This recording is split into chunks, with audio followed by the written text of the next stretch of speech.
What's up everyone, it's Brad with the Hodl fandom. When we look at investments, sometimes it's a good strategy to look at them at their worst possible scenario.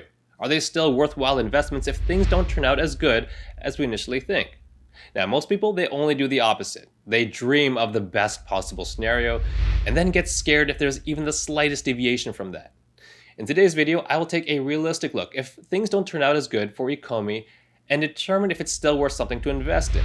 Keep in mind, these are things that are realistic, so I'm not entertaining the idea that this is a rug pull and that Reese is going to run off with our tokens. Yes, I guess that is technically a possibility, but it's not in the realm of what I deem as probable. Let's get into it.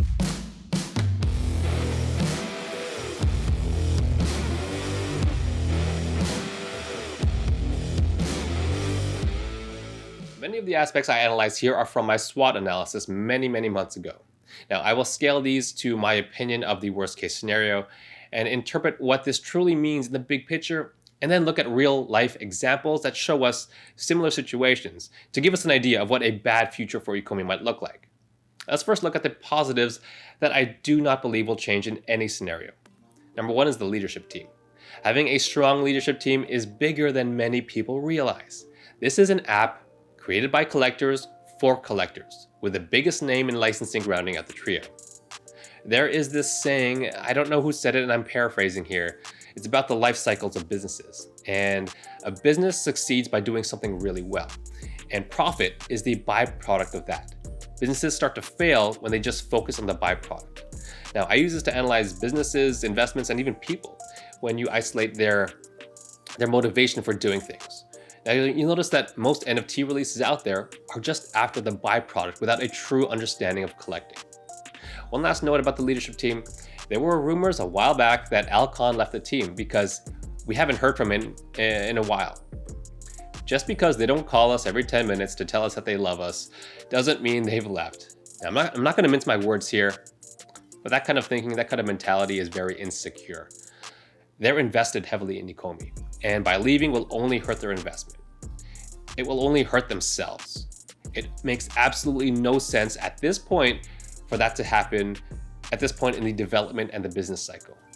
The reality is they're just busy doing what they've been doing, building and doing what it takes to make billions of dollars. The rest of the strengths that will remain unchanged, this will be quick. We're still signed with Rogers & Cohen. AR and top-notch NFTs are still a strength to differentiate our product from everybody else. Most of them are top-notch. And the quantity of licenses are still a strength. However, there is a negative to the licenses in a worst-case scenario that I will get into in a few moments. Overall, this NFT and metaverse space will continue to grow. My worst case scenario doesn't include this space disappearing. I believe it just moves in cycles, which I have said many times before. Life is a series of cycles and events. And I think we can establish at this point, crypto, it's not going away. It's not a one-time event. It's one of those cycles, and its greatest use cases will also then move in cycles, like how DeFi has and like how NFTs will. For NFTs, we've just seen the first of many peaks and the first of many valleys. There is a bubble, but the licensed NFTs from the proven brands are the ones that will survive and thrive in the future. All right, let's get into some of the things that I think can hurt Ecomi in a worst case scenario, and I've grouped them into two categories: timing issues and fundamental changes. For timing issues, we have things like MTL and utility. We know they're coming, but with a small team size and the strict regulatory issues combined with Ecomi's desire to ensure everything is done correctly, these are causing a ton of delays. Now, ensuring regulatory compliance is huge, and I applaud Ecomi for this. I'll explain why this is so big when I wrap things up and I tie it all together. But these are just timing issues. Individually, they really haven't changed things fundamentally, but as a whole, they have caused one significant change. It's allowed the competition to kind of catch up. It feels that we don't have the market cornered as much as we thought we did earlier. So in my worst case scenario, development takes much longer. Other companies develop much quicker by throwing caution in the wind with regards to regulatory compliance for the sake of putting out products quicker. In this scenario, Ecomi doesn't lead the space. They are not the first to put out their game, they're not the first to put out their metaverse, and they're one of many NFT platforms jockeying for people's attention. Another thing is our licensors, they start selling on other platforms. We've already seen this with Star Trek and DC, and I do think it's only a matter of time others will do the same. Will it be in months, years, or decades? Who knows? But just look at the physical, say, Batman toys. You can get them at Walmart, Toys R Us, many other places. As this NFT space grows, licensors will also diversify as they've done in the physical world. Let's now talk about tokenomics. Now this is a big one. Buybacks have been paused. It's the whole securities regulation that Ecomi is trying to avoid violating. It is a real possibility. These are not re-enabled. It's kind of cushioned by re-enabling OMI to NFT and having new uses for the OMI token that we never had before. We see that OMI can be used to buy NFTs on Immutable. Land sales will lead directly to burns from the circulating supply and all that stuff from the OMI utility program.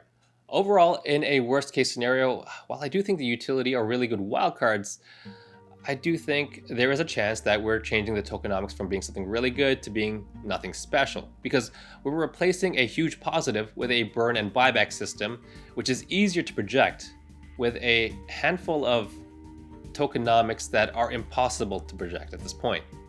So where does this leave us? It leaves us with a strong team, top quality NFTs, a plethora of licenses, but due to continuous delays, we are late to the party. Other companies launch their gamification sooner, their metaverse and NFT utility sooner, and instead of having a monopoly like many dreamed of, we are struggling to find our niche within it. When you objectively think about it, with regard to the factors that matter the most, this is the scenario. This is the worst case scenario. Is that game over? Definitely not. Is it a bad investment?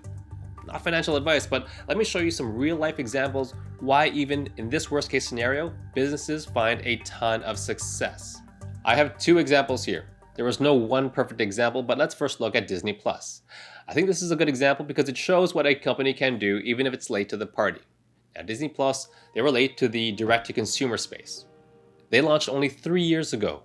Yet, it's one of the few that have at least 100 million subscribers and counting. It launched after there were already a ton of competition in this space, yet became a leader in a short period of time. One reason for its success? It is bolstered by the biggest brands in the world, and as you all know, Disney is partnered with Ecomi. I know I did say that it's only a matter of time that licensors give out their licenses to more platforms. However, if there's any indication of this timeline, consider this. I believe it was the Wax AMA. They confirmed to their followers that they did reach out to Disney and they were rejected. So when it comes to Disney branching out, I take that as it's not anytime soon. So back to the comparison to Disney+, there are similarities here that we can leverage to estimate what happens if you're late to the party, but you're leveraged by the most recognizable brands out there. 100 million subscribers, 10 billion in revenue and growing by the billions per year. 150 million downloads of their app. They went from being non-existent in a sea of direct-to-consumer offerings to being one of the leaders thanks to their big brands. Let's look at example number 2, and I want to look at Walmart, specifically their online shopping portal. I think this is a good example because, well, number 1, Alcon said it.